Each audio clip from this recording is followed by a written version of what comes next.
ఈ మధ్యకాలంలో కొన్ని రోజులుగా దేశవ్యాప్తంగా ఒక చర్చ అయితే జరుగుతుంది. అదే వక్ఫ్ చట్ట సవరణ బిల్లు 2024 గురించి.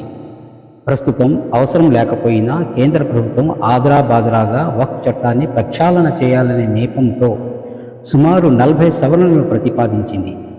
ఈ సవరణలను ఆమోదం నిమిత్తం పార్లమెంటులో ప్రవేశపెట్టినప్పుడు ప్రతిపక్షాలు ఈ సవరణలపై తమ తీవ్రమైన నిరసనను వ్యక్తపరిచినప్పుడు ప్రభుత్వం ఈ సవరణ బిల్లును ప్రత్యేకంగా ఏర్పాటు చేయబడిన జాయింట్ పార్లమెంటరీ కమిటీ ముందు పెట్టి ఆ కమిటీను పునఃపరిశీలన చేసి తగు సిఫారసులు చేయవలసిందిగా కోరింది.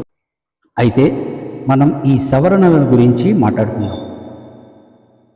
క్లాసుల వారీగా పరిశీలన చేసి ప్రతిపాదించబడిన ఈ చట్ట సవరణలు ముస్లిం ప్రజలకే కాదు, భారతదేశంలో ఉన్న మొత్తం వక్ఫ్ ఆస్తుల పరిరక్షణకు చాలా హానికరంగా ఉన్నాయని, కాబట్టి ఈ చట్ట సవరణలను తిరస్కరించవలసిన అవసరం ఎంతైనా ఉందని న్యాయ నిపుణులు అభిప్రాయపడుతున్నారు. జమియతే ఉలేమా, జమాతే ఇస్లామీ హింద్, అహ్లే సున్నత్ వల్ జమాత్, జమియతే అహ్లే హదీస్, ఆల్ ఇండియా ముస్లిం పర్సనల్ లా బోర్డ్ మొదలగు ప్రముఖ ముస్లిం ధార్మిక సంస్థలు ఈ బిల్లును పూర్తిగా వ్యతిరేకిస్తున్నాయి. Congress, MIM, Muslim League, NCP, AAP, Trinamool Congress, DMK, YSR Congress, National Conference, CPI, CPM, RJD మొదలగు రాజకీయ పార్టీలు ఈ బిల్లును పూర్తిగా ఉపసంహరించాలని గట్టిగా పార్లమెంట్లో తమ గళాన్ని వినిపిస్తున్నాయి. భారత ముస్లింలు, మేధావులు అందరూ ఈ బిల్లును రద్దు చేయమని కేంద్రాన్ని డిమాండ్ చేస్తున్నారు. ఈ నేపథ్యంలో ఎందుకు ఇంతమంది ఈ వక్ఫ్ చట్ట సవరణలను వ్యతిరేకిస్తున్నారు? ఈ బిల్లు చట్ట రూపం దాల్చితే ఖచ్చితంగా వక్ఫ్ ఆస్తులకు తీరం నష్టం జరుగుతుందని, ఈ బిల్లులో నష్టాలు కలుగజేసే అంశాలు చాలా ఉన్నా ముఖ్యమైనవి కొన్ని తెలుసుకుందాం. 1. వక్ఫ్ ఆస్తులపై నియంత్రణను రాష్ట్ర వక్ఫ్ బోర్డుల చేతుల్లోంచి తీసుకొని కలెక్టర్లకు పూర్తి అధికారాలు ఇచ్చి వారిని వక్ఫ్ ఆస్తులపై పూర్తి నియంత్రణ కలిగి ఉండేలాగా చేసి తద్వారా వక్ఫ్ ఆస్తులపై కేంద్రం పూర్తి అధికారం చెలాయించడానికి ఉపయోగపడే విధంగా పాలకులు ఈ వక్ఫ్ చట్ట సవరణలను ప్రతిపాదిస్తున్నారు. 2.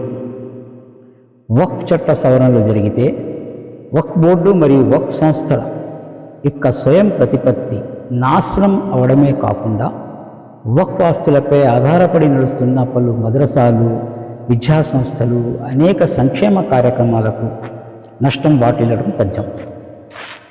ఈ విషయంలో ముస్లిం మైనారిటీ వర్గాలు చేస్తున్న ఆందోళన సహేతుకం. 3. ఈ బిల్లు వక్ఫ్ కౌన్సిల్ మరియు వక్ఫ్ బోర్డు సభ్యుల నియామకాలను నామినేషన్ ప్రక్రియ ద్వారా చేపట్టాలని నిర్దేశిస్తుంది. దీని వలన రాజకీయపరమైన ఒత్తిళ్లకు లోనై అర్హత లేని వ్యక్తులు సభ్యులుగా నియమింపబడడం జరుగుతుందని, తద్వారా వక్ఫ్ వ్యవస్థ, వక్ఫ్ భావనకు తీవ్ర నష్టం వాటిల్లే ప్రమాదం ఉందని న్యాయ నిపుణులు అభిప్రాయం సరియైనదే. 4. ఇద్దరు ముస్లిమేతర వ్యక్తులను ఈ సంస్థలో సభ్యులుగా ప్రవేశపెట్టడం వలన కౌన్సిల్ మరియు బోర్డు చివరికి ముస్లిమేతర ఆధిపత్యంగా మారిపోవడానికి అవకాశం ఉంది. 5. ఈ బిల్లు ఫెడరల్ గవర్నెన్స్ సూత్రాలకు కూడా విరుద్ధం. ఎందుకంటే వక్ఫ్ పరిపాలన నుండి రాష్ట్ర ప్రభుత్వ పాత్రలను మినహాయించడం మరియు రూల్ మేకింగ్ పవర్ మరియు ఫార్మేట్ల ప్రిస్క్రిప్షన్ను కూడా కేంద్ర ప్రభుత్వం లాక్కోవాలని లక్ష్యంగా పెట్టుకోవడం వలన ఫెడరల్ గవర్నెన్స్ స్ఫూర్తికి విరుద్ధంగా ఈ బిల్లు ఉంది. 6. హిందూ ఎండోమెంట్ చట్టం ప్రకారం హిందేతరులు ఎగ్జిక్యూటివ్ పదవిని నిర్వహించలేరు. హిందూ ఎండోమెంట్ చట్టం ప్రకారం కలెక్టర్ల పాత్ర ఉండదు. అయితే ప్రతిపాదిత వక్ఫ్ చట్ట సవరణల బిల్లు ద్వారా కలెక్టర్లకు అధిక అధికారాలు సంక్రమింపజేస్తున్నారు. ఇది వివక్షతో కూడుకున్న ప్రతిపాదన. 7. వక్ఫ్ ఆస్తులను తిరిగి రాబట్టుకొనుటలో ఉన్న చట్టపరమైన వెసులుబాటును తొలగించి లిమిటేషన్ యాక్ట్ పరిధిలోకి వక్ఫ్ ఆస్తులను తీసుకురావడానికి సవరణ బిల్లు ప్రతిపాదిస్తుంది. ఈ విధంగా ప్రతిపాదించడం వలన ఎప్పటి నుండో అన్యాక్రాంతమైన వక్ఫ్ ఆస్తులను తిరిగి రాబట్టుకోవడం జరగని పని. ఆ విధంగా వక్ఫ్ వ్యవస్థకు తీరని నష్టం వాటిల్లుతుంది. 8. హిందూ ఎండోమెంట్స్ ట్రిబ్యునల్ అధికారాలలో మార్పు లేకుండా యథాతథంగా ఉండగా వక్ఫ్ ట్రిబ్యునల్ నిర్ణయాన్ని మాత్రం నాన్ ఫైనల్ చేయడం ద్వారా వక్ఫ్ వ్యవస్థను బలహీనపరిచేందుకు మరియు పలుచన చేయడానికి బిల్లులోని ఈ అంశం ఒక క్రమబద్ధమైన ప్రయత్నం చేస్తుందనే భావన బలపడుతుంది. 9. ఈ బిల్లు భారత రాజ్యాంగంలోని ఆర్టికల్ 14, 19, 21, 25 మరియు 300A యొక్క స్ఫూర్తికి విరుద్ధంగా రూపొందించబడింది. 10. ఈ బిల్లు మత స్వేచ్ఛ మరియు ఆస్తి హక్కులో జోక్యం చేసుకుంటుంది. 11. ఒక ముస్లిం తాను 5 సంవత్సరాల నుండి ముస్లింగా ప్రాక్టీస్ చేస్తున్నానని ధృవీకరణ పొందకపోతే తన సొంత ఆస్తిని సైతం వక్ఫ్ దానం చేయకుండా ఉండేలాగా ఈ బిల్లు నిషేధిస్తుంది. ఈ విధంగా ఈ బిల్లు వక్ఫ్ ఆస్తి సమకూర్చుకోవడంలో ఆటంకాలు కలుగజేస్తుంది. ఈ విధంగా ఈ బిల్లు వక్ఫ్ ప్రయోజనాలకు పూర్తిగా విరుద్ధం. 12.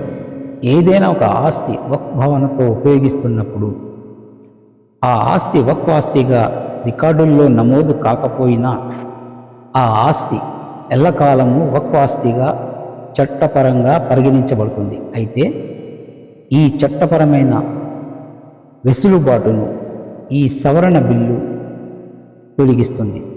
దీని వలన ఎప్పటి నుండో అమల్లో ఉన్న ఈ చట్టపరమైన వెసులుబాటు కోల్పోవడం వలన వక్ఫ్ ఆస్తిగా నమోదు కాకపోయినా వక్ఫ్ ఆస్తులుగా చలామణి అవుతున్న అనేక ఆస్తులను ముస్లిం సమాజం కోల్పోవడం జరుగుతుంది. 13. తప్పనిసరిగా వక్ఫ్ ఆస్తిని రిజిస్టర్ చేసిన తర్వాతనే దానిపై ఉత్పన్నమైన సమస్య పరిష్కారం కోసం న్యాయస్థానాన్ని ఆశ్రయించాలని ఈ సవరణ బిల్లు నిర్దేశిస్తుంది. ఈ ప్రతిపాదిత సవరణ వలన ఎన్నో దశాబ్దాల నుండి ఎగ్జిస్టెన్స్లో ఉన్న ముస్లిం మత సంస్థలు తమ టైటిల్ని చూపెట్టి రిజిస్టర్ చేసుకొని తమ సమస్యలను తీర్చుకోవడానికి గాను కోర్టులను ఆశ్రయించాలనే నిబంధన అస్సలు ఆమోదయోగ్యం కాదు. ఎందుకంటే వాటికి టైటిల్ డీడ్స్ అందుబాటులో ఉండవు. అదే సమయంలో ఆక్రమణదారులు, భూ కబ్జాదారులు వారి ఆక్రమణలను కొనసాగించేందుకు ఈ సవరణ బిల్లు అవకాశం కల్పిస్తుంది. ఈ కారణాల వలన ఈ ప్రతిపాదిత వక్ఫ్ సవరణ బిల్లు వలన జరిగే మంచి కంటే కలిగే నష్టాలే అధికంగా ఉన్నాయి. కాబట్టి ఈ సవరణ బిల్లును తిరస్కరించవలసిన అవసరం ఎంతైనా ఉంది. అయితే నేడు ఈ బిల్లు సభ ఆమోదం నిమిత్తం పార్లమెంట్లో ప్రవేశపెట్టబోతున్నారు. ఎన్డీఏ ప్రభుత్వం ముస్లిం సమాజం ప్రతిపక్షాల నుండి ఎదురవుతున్న అభ్యంతరాలను సైతం ప్రక్కన పెట్టి ఎన్ని ఆటంకాలు ఎదురైనా ఈ సవరణలను చట్ట రూపంలోకి తీసుకురావాలని చాలా పట్టుదలతో ఉంది. కేంద్రంలోని ఎన్డీఏ ప్రభుత్వం శ్రీ నారా చంద్రబాబు నాయుడు గారి నాయకత్వంలోని తెలుగుదేశం పార్టీ మరి శ్రీ నితీష్ కుమార్ గారి నాయకత్వంలోని జనతాదళ్ పార్టీ అండదండలతో పాలన సాగిస్తున్న విషయం మీ అందరికీ తెలిసిందే.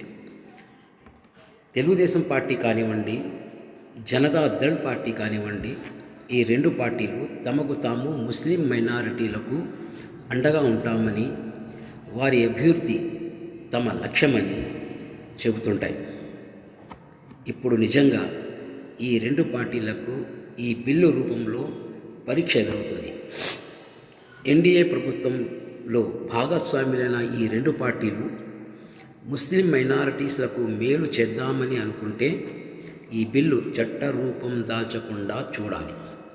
ఈ రెండు పార్టీలు ఈ బిల్లు విషయంలో ముస్లిం మైనారిటీలకు అండగా నిలబడి బిల్లును ఉపసంహరింపచేయాలి.